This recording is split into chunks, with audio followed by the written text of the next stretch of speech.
원래 환경에 관련되어서는 남마루 목사님이 전문가인데 우리 남 목사님이 다른 교회에 강의차 출타하셔서 그래서 제가 대신 하나님 말씀을 전하겠습니다.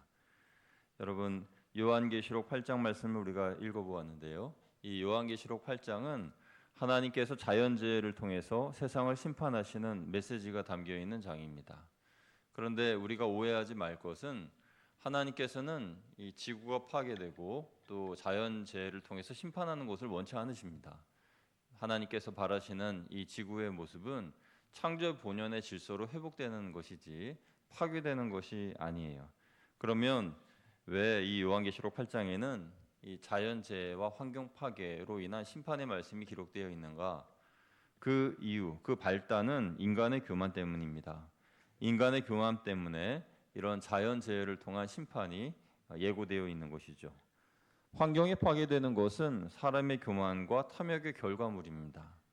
사람들은 문명을 발전시키면서 자연을 착취하고 파괴하면서 돌이킬 수 없는 데까지 이르렀죠. 바로 이런 사실이 요한계시록 말씀 속에도 그대로 적혀 있는 것입니다. 요한계시록은 우리 성도님들도 잘 아시다시피 사도 요한이 환상 중에 하나님의 말씀을 받아 기록한 내용입니다. 특히 천사들이 나팔을 부는 그런 대목이 나옵니다. 오늘 본문에도 보면 일곱 천사 중에 첫째 천사부터 넷째 천사가 이제 나팔을 부는 그런 이야기가 나오는데요. 이 일곱 천사들이 나팔을 분다라는 것은 예수님이 재림하신다라는 것을 뜻하고 그때 일곱 개의 심판도 함께 시작된다라는 것이에요. 그러니까 오늘 우리는 넷째 천사의 나팔까지 살펴볼 텐데 이 넷째 천사의 나팔까지 자연재해에 대한 말씀이 기록되어 있기 때문에 그렇습니다. 먼저 첫 번째 천사가 나팔을 불었습니다. 이 천사가 나팔을 불었다는 것은 하나님의 심판이 시작되었다라는 것을 말하는 겁니다. 마치 어떤 경기가 시작될 때 이 심판의 휘슬이 시작되고 그 다음 경기가 시작되듯이 하나님의 나팔 소리가 천사들의 나팔 소리가 울려 퍼졌다라는 것은 이제 하나님께서 심판하신다라는 신호를 보내시는 거예요. 그런데 7절을 보니까 피 섞인 우박과 불이 나서 땅에 쏟아짐에 땅의 3분의 1이 피가 됐다 이렇게 말하고 있죠. 그러자 모든 풀과 수목이 불에 탔다 이렇게 말하고 있습니다. 우리 7절 같이 읽어보겠습니다. 시작. 첫째 천사가 나팔을 부니 피 섞인 우박과 불이 나와서 땅에 쏟아짐에 땅의 3분의 1이 다 수목의 3분의 1도 타버리고 각종 푸른 풀도 타버렸더라. 아멘. 여기서 피 섞인 우박과 불이라고 나왔는데 뭐 문자적으로 해석하는 분들도 계시고 그리고 상징적으로 해석하시는 분들도 있습니다만 확실한 것은 이 7절에 말하는 천사가 나팔을 부니 땅 그러니까 수목이나 땅의 3분의 1이 타버리고 또 오염이 되었다. 파괴가 되었다. 이렇게 말하고 있는 것입니다. 그러니까 오늘날 땅이 오염되고 파괴가 되고 기후가 변화되는 이 과정들이 하나님의 심판의 과정 중에 하나다라는 것을 알 수가 있어요. 학자들은요, 동북아시아의 사막화가 한 2100년경에는 한반도에까지 이르게 될 것이다. 이렇게 예고한 바가 있습니다. 2023년도에 에이펙 기후센터의 연구진들이 조사한 바에 의하면은 한반도의 미래의 가뭄 예측 결과를 보면 금세기 말에는 한반도도 역시 사막화, 극심한 가뭄으로 인해서 사막화가 진행될 수 있다. 이렇게 이야기를 하고 있습니다.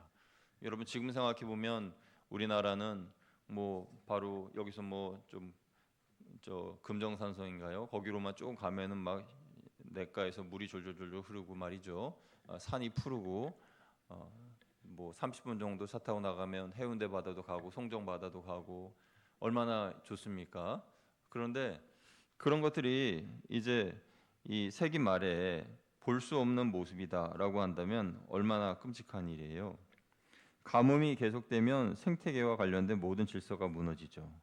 특히 산불 같은 경우가 그런데 산불이 자주 일어나는 이유가 뭘까요? 뭐 얼마 전에 일어난 산불 같은 경우에는 성묘객이 잘못해서 산불을 냈다라고 하는데 산불의 대부분은 인재죠. 그런데 자연 발화가 되는 경우도 있습니다. 너무 가뭄이 오래되고 또 건조해지면은 그러면 나무끼리 부딪히면서 불이 날 수도 있고 이 스파크가 자연 스파크가 일어나 가지고 불이 날 수도 있다라는 거죠. 자연 발화가 일어날 수 있다는 거예요. 그러면 그 산불로 인하여서 또 막심한 피해를 입겠죠. 그래서 첫 번째 천사가 예고한 바는 이제 땅에 그러한 재해가 일어나게 될 것이다라고 했습니다. 그러면 두 번째 천사가 나팔을 불어서 어떤 말을 할까요? 8절 9절 말씀 같이 읽어보겠습니다. 시작. 둘째 천사가 나팔을 부니 불붙는 큰 산과 같은 것이 바다에 던져지매 바다의 3분의 1이 피가 되고 바다 가운데 생명 가진 피조물들의 3분의 1이 죽고 배들의 3분의 1이 깨지더라. 아멘. 불붙는 큰 산과 같은 것이 바다에 던져진다. 그래서 바다의 생물들이 죽게 된다. 이렇게 말하고 있습니다. 지금도 바다를 보면은 많은 산호초들이나 또 수온 상승으로 많은 물고기들이 죽고 멸종 위기에 놓이게 되는 것을 보게 됩니다. 특히 9절 하반절에 보면 배들의 3분의 1이 깨졌다 이렇게 말하고 있죠. 배들이 깨졌다. 이것은 나라마다 그 물고기를 수확할 수 있는 어획량이 점점 줄어들어서 바다의 어획량이 점점 줄어들어서 다른 나라, 다른 국가의 그 이제 한계선을 해양 한계선을 넘어가 가지고 어획하다가 그 다음에 국가 간의 전쟁을 치르는 그런 것을 예고하는 그런 말씀이죠. 그래서 배들이 깨지게 되었다 이런 말씀을 하고 있습니다. 세 번째 천사도 나팔을 붑니다. 10절 11절 말씀 같이 읽어보겠습니다. 시작. 셋째 천사가 나팔을 부니 횃불같이 타는 큰 별이 하늘에서 떨어져 강들의 3분의 1과 여러 물샘에 떨어지니 이 별 이름은 쓴 쑥이라. 물의 3분의 1이 쓴 쑥이 되매 그 물이 쓴 물이 되므로 많은 사람이 죽더라. 아멘. 큰 별 하나가 떨어지는데 그 별 이름은 쓴 쑥이라는 이름이랍니다. 그러니까 이 별이 떨어짐으로 인하여서 그 온통 하수와 이 식수의 그 근원이 다 오염되게 된 것이다라는 것이죠. 강과 하천의 지하수가 오염되었다는 겁니다. 그런데 그거를 또 사람들이 마십니다. 그래서 많은 사람들이 죽게 되었다 이렇게 말하고 있어요. 여러분 제가 어릴 때만 해도 이 생수병을 들고 다니는 것은 상상도 못했죠. 물을 뭐 이렇게 사서 먹는다? 그건 이제 상상도 못한 일이었습니다. 그래서 요즘에 흔한 그 생수의 모습이 과거에는 상상할 수 없는 일이었다는 거예요. 그리고 요즘 사람들은 또 생수도 잘 믿지 못하시는 분들도 더러 계신 것 같습니다. 뭐 미세 플라스틱이 그 안에 떠다닌다. 그래서 생수도 잘 안 드시는 그런 분들이 계시죠. 어쨌든 점점 살기 힘든 시대로 접어드는 것 같습니다. 마시는 물도 의심이 가고 그렇다는 거죠. 이렇게 물이 오염되면 무서운 상황을 우리가 직면하게 되는 겁니다. 생명과 연결되어 있기 때문에 그렇죠. 마지막으로 네 번째 천사가 나팔을 붑니다.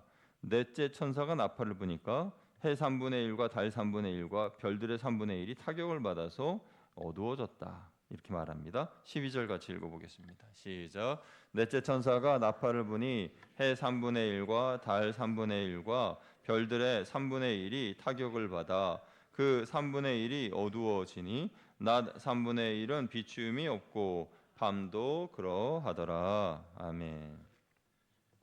넷째 천사가 나팔을 불어서 일어나게 된 이 12절 말씀은 천체의 변화를 말하는 것이죠. 오늘 우리가 경험하는 대표적인 천체의 변화는 어떤 것이 있습니까? 오존층, 예를 들면 오존층을 예를 들 수가 있겠죠. 오존층은 이 지구를 자외선으로부터 보호하는 중요한 역할을 합니다. 그런데 이 오존층에 구멍이 뚫리게 되었다는 것입니다. 특히 봄철이 되면 남극에 오존 구멍이라고 하는 이 현상이 나타나는데 마치 구멍이 뚫린 것처럼 보여서 오존 구멍이다 이렇게 말하죠. 그래서 오존 농도가 이 급격히 감소해서 붙여진 별명인데 그러면 오존이 감소되면 어떤 일이 일어나게 되느냐? 오존층이 파괴가 되면 우리의 건강과 직결되는데 오존층이 파괴되면 피부암 그리고 백내장 이런 것이 유발된다는 거죠. 그래서 운전 오래 하시는 분들 계시겠습니다만은 운전을 장거리 운전하시는 분들은 꼭 선글라스를 끼고 다니셔야 됩니다. 이 선글라스를 멋부리기 위해서 쓰시는 게 아니라 제가 전도사 시절 때부터 그때 담임 목사님이 그러셨어요. 운전할 때 꼭 선글라스 끼라고. 이렇게 뭐 제가 잘 요즘 전 쓰지 않습니다만은 왜냐하면 운전하면 이게 빛을 바로 받기 때문에 이 눈이 다칠 수가 있어요. 그래서 선글라스를 우리가 그런 시대를 지금 이미 살고 있는 거예요. 그래서 이 오존층의 파괴가 우리에게 건강에 악 영향을 미치기 때문에 그렇다는 것이고 뿐만 아니라 이 자연재해도 일어나게 되는데 이 기후 변화에 나쁜 영향을 미쳐서 오존층이 손상된 지역은 강한 폭풍 그리고 기후가 불안정해서 무서운 자연재해가 일어난다라고 합니다. 또 생태계도 파괴시켜서 플랑크톤을 급격히 줄어들게 해서 해양 먹이사슬의 이 근원이 되는 거잖아요. 플랑크톤이 없으면은 그러면 작은 물고기들이 살 수 없고 그럼 그거를 좀 큰 물고기가 먹지 못하고 그러면 이제 파괴가 되는 거죠. 또 식물의 광합성 능력도 저하시켜서 농작물 생산량에도 부정적인 영향을 미치게 된다. 이렇게 말합니다. 그런데 이 12절 말씀을 우리가 읽었는데요. 다시 보시면은 3분의 1이 그렇게 될 거다라고 얘기하시는 거예요. 3분의 1만 타격을 받는다는 거예요. 그래서 해의 3분의 1 빛이 사라지고 달의 3분의 1 빛이 사라지고 별들의 3분의 1 빛이 사라지게 되고 그래서 우리가 보는 이 빛의 3분의 1이 사라진다. 그러면은 3분의 2는 남는다는 거죠. 그럼 이 3분의 1이라는 것은 무엇을 의미하는 걸까요? 3분의 1이 의미하는 것은 아직 3분의 2가 남아 있으니 3분의 1을 경고 삼아서 깨어라. 그리고 내가 너희에게 말하는 이 말씀을 지켜라라고 말씀하는 거예요. 그래서 종말에 가까울수록 우리는 다음에 몇 가지 실천해야 할 사명이 있습니다. 첫 번째는 깨어 있어야 합니다. 한번 따라하시면 감사하겠습니다. 깨어 있읍시다. 깨어 있읍시다.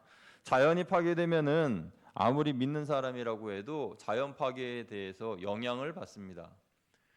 우리는 믿음이 좋으니까, 우린 믿는 사람이니까, 우린 잘 믿으니까 자연이 파괴돼도 그거는 나하고 아무 상관이 없어요. 이렇게 생각할 수 없는 거예요. 그죠? 저는 매일매일 아침에 일어나서 이제 날씨 어플을 확인하는데 날씨 어플을 봤을 때에 이 미세먼지를 확인해요. 그런데 미세먼지가 좋음 이렇게 나오면은 괜히 기분이 좋아요. 와, 그러면은 이제 야, 오늘 날씨가 좋구나. 이제 사무실 가서도 문을 활짝 열어놓고 교회 창문도 열어놓고 환기도 시키고 막 그래야지 생각을 하는데 미세먼지 나쁨 딱 떠 있으면은 괜히 기분이 나빠요. 오늘도 공기가 안 좋구나. 오늘도 창문을 못 여는 건가? 막 이런 생각이 드는 거죠. 그런데 미세먼지가 좋음이라고 뜨는 날보다 나쁘다고 뜨는 날이 훨씬 더 많습니다. 그렇지 않습니까, 여러분? 미세먼지가 나쁘다라는 그런 게 더 많아요. 뭐 모르고 살면 아무 상관이 없겠지만 요즘은 너무 우리가 아는 것들이 많아가지고 그래서 자연이 파괴되면 나에게 직결적으로 영향이 미쳐지는 겁니다. 이 공기라는 것도 나는 믿음이 충만하고 좋으니까 나는 항상 맑음, 난 항상 좋은 공기 속에서 살 수 있어? 이게 아니에요. 이 완전히 이 대기가 공기질이 나빠지고 하면 모든 사람들이 다 공해 가운데 살아가는 거예요. 믿는 사람이든 믿지 않는 사람이든. 그래서 하나님의 심판으로 인하여서 이 세상의 자연이 파괴되면 성도라고 해서 그 고통에서 면제받는 것은 아닙니다. 모두 똑같이 고통을 당한다는 것이죠. 그러나 믿는 이들이 그 중에서도 할 수 있는 것이 있습니다. 뭐냐 하면 깨어 있기 때문에 그 날을 준비하는 거죠. 우리가 앞서 첫째 천사부터 넷째 천사까지의 그 땅과 하수와 또 하늘과 그리고 바다의 그런 심판의 말씀, 그 대기의 모든 자연재해의 말씀을 들었는데요. 아직 일어나지 않은 일들이죠. 아직 우리에게 일어나지 않은 일들입니다. 어쩌면 지금 진행되고 있는 시작점에 있는 그런 일들인데 우리가 깨어 있으면 이런 것들을 늦출 수가 있는 거죠. 왜 늦춰야 됩니까? 단 한 명이라도 더 구원시키기 위해서, 단 한 명이라도 더 전도하기 위해서 우리가 이 시기를 늦출 수가 있는 겁니다. 그래서 자연을 보호해야 되고 환경을 지켜야 되는 거예요. 믿는 사람들이 깨어 있으면 깨어 있을수록 환경이 파괴되는 시간을 늦출 수 있습니다. 막을 수는 없을 것 같아요. 이 환경이라고 하는 거 파괴되는 것을 막을 수는 없을 것 같습니다. 우리가 만약에 막을 수가 있다면 이 요한계시록 말씀으로 이렇게 기록되지도 않았겠죠. 그런데 일어날 일들이기 때문에 막을 수는 없지만 그러나 늦출 수는 있다라는 것입니다. 또한 우리가 깨어 있으면서 이 자연 환경의 파괴를 보며 생각해야 할 것은 환경이 파괴되면 파괴될수록 예수님께서 재림하실 날이 가까이 오고 있다. 이것을 우리는 생각을 해야 됩니다. 이것을 명심하는 것이 깨어있는 것입니다. 예수님은 마태복음 24장 42절에 이렇게 말씀하셨습니다. 그러므로 깨어있으라. 어느 날에 너희 주가 임할는지 너희가 알지 못함이니라. 아멘. 그러니까 깨어있는다는 것은 우리의 영이 깨어서 주님이 오실 날을 기다리는 것뿐만 아니라 우리가 다스리는 이 땅의 환경과 모든 자연 지키고 보호하는 것을 우리가 감당해내야 한다는 것이죠. 그래서 영적으로 깨어있는 사람들은 삶의 자세가 다릅니다. 하나님의 말씀을 받는 자세가 다르고 살아가는 실천하는 삶의 모습도 다르죠. 그래서 우리도 우리 교회 내에서 어떻게 하면 이 환경을 보호하고 자연을 지킬 수 있을까? 이것을 우리가 또 생각해 보아야 하는 것이죠. 그래서 작년 4월에 우리 당회에서 노타이 하면서 이제 에너지를 좀 줄이자라는 그러한 결의도 하고, 그리고 재활용도 잘 하자 그런 등등, 일회용품 좀 사용하지 않고, 그리고 우리 사순절 때에 작년에도 했고 올해도 했습니다만 탄소 금식 그런 것도 하고, 그런 것들이 하나하나 실천 사항이겠죠. 그래서 이런 것들을 깨어서 믿음의 성도들이 감당해 내야 한다라는 것입니다. 여러분, 지금 이 시대는 매우 환경적으로 심각한 때이기 때문에 졸지 말고 깨어 있어야 됩니다. 바로 분별해야 됩니다. 죽어가는 바다를 보면서, 화재로 불타는 산들을 보면서, 오염되는 식수를 보면서, 오존층의 파괴를 보면서 우리는 주님이 오실 날이 가까이 오는구나, 우리의 구원의 날이 가까이 오는구나 라는 것을 생각하며 살아야 되는 것이죠. 종말을 사는 우리들이 결심해야 할, 실천해야 할 두 번째는요, 환경 보호에 최선을 다해야 하는 것입니다. 자연은 하나님께서 주신 선물이기 때문에 그렇습니다. 하나님께서 창세기 1장 28절에 우리에게 이렇게 명령하셨습니다. 우리 같이 한번 읽어보겠습니다. 시작. 하나님이 그들에게 복을 주시며 하나님이 그들에게 이르시되 생육하고 번성하여 땅에 충만하라. 땅을 정복하라. 바다의 물고기와 하늘의 새와 땅에 움직이는 모든 생물을 다스리라 하시니라. 아멘. 다스리라 하신 것은 파괴하라 하신 것이 아니라 지키라라는 것입니다. 그러니까 환경을 지키라는 것이죠. 이 명령은 아직도 유효해서 우리가 자연을 보존하고 최선을 다해 지켜야 하는 것입니다. 자연을 지킬수록, 속도를 우리가 자연을 건강하게 유지시킬수록 하나님의 심판은 지연된다라는 것입니다. 하나님의 심판이 지연되면 그만큼 믿음의 사람들로 불신자들을 돌아오게 할 수 있다라는 것이죠. 이것이 우리가 해야 할 의무이다라는 것입니다. 참 어려운 일인 것 같습니다. 왜냐하면 인간의 본성은 탐욕이 있기 때문에 우리가 영적으로 깨어서 그것을 막는다라고 해서 그게 얼마나 큰 영향력을 행사하겠습니까? 그러나 작은 미력한 힘이지만 그래도 우리가 해야죠. 우리가 해야 합니다. 믿지 않는 이들이 그것을 하리라라고 기대해서는 안 되겠죠. 물론 믿지 않는 분들 중에도 자연봉사하는 분들은 있습니다. 그 날이 오기까지 우리는 내게 주신 귀한 선물인 자연을 최대한 보호하고자 끝까지 노력해야 한다라는 것입니다. 마지막으로 종말을 사는 우리가 실천해야 할 세 번째는 복음을 더 열심히 전하는 것입니다. 한번 따라해 주시면 감사하겠습니다. 복음을 더 열심히 전합시다. 복음을 더 열심히 전합시다. 복음을 더 열심히 전해야 하는 이유는 종말의 때가 오고 있기 때문에 그렇습니다. 자연이 파괴되는 것을 볼 때 주님이 재림하시는 것을 기억하고 준비해야 한다고 말씀드렸죠. 그러니까 그것은 동시에 전도를 더 열심히 해야 된다는 거예요. 그러니까 지금까지는 우리 교회를 부흥시키기 위한 목적으로 전도를 해야 된다라는 그런 아주 좁은 그런 의미의 전도였다고 한다면, 그게 조금 더 확장시켜서 주님이 재림하시기 전에 하나님께서 우리 주변에 있는 많은 이들이 구원을 받게 하시고자 하는 그런 하나님의 뜻이라는 것을 알고 이 전도를 해야 되는 것입니다. 그래서 그냥 내버려 두면 안 되는 거예요. 하루속히 예수님을 믿고 영접할 수 있도록 끊임없이 복음을 전해야 됩니다. 그래서 하나님 나라의 백성이 될 수 있도록 힘써야 하는 것이죠. 한 명이라도 구해내야 한다라는 것입니다. 이것이 종말을 준비하는 우리의 모습이고 우리가 환경을 지켜야 하는 이유인 것입니다. 오늘부터 저와 여러분 모두 환경 지킴으로써 환경을 파괴하는 것을 볼 때에 이것이 곧 주님이 재림하실 것이구나라는 것을 알고, 그리고 더 영적으로 깨어서 기도하시기를 주님의 이름으로 축원드립니다. 혹시 말씀을 오해하셔서 이 자연이 파괴되면 주님의 재림의 때가 빨리 온다고? 그러면은 빨리 자연을 파괴시켜야 되겠다, 이렇게 생각하시는 분이 계시진 않겠죠. 예를 들어서 나는 빨리 천국에 가고 싶어. 그래서 나는 빨리 죽어야 되겠어. 그래가지고 내 몸을 막 그렇게 하는 사람은 없잖아요. 마찬가지로 하나님께서 하나님의 때에 이 자연으로 심판하시는 것이지, 이 자연의 심판을 빨리 우리가 파괴해서 심판을 앞당겨야 되겠다, 그거는 좀 안 맞는 말이죠.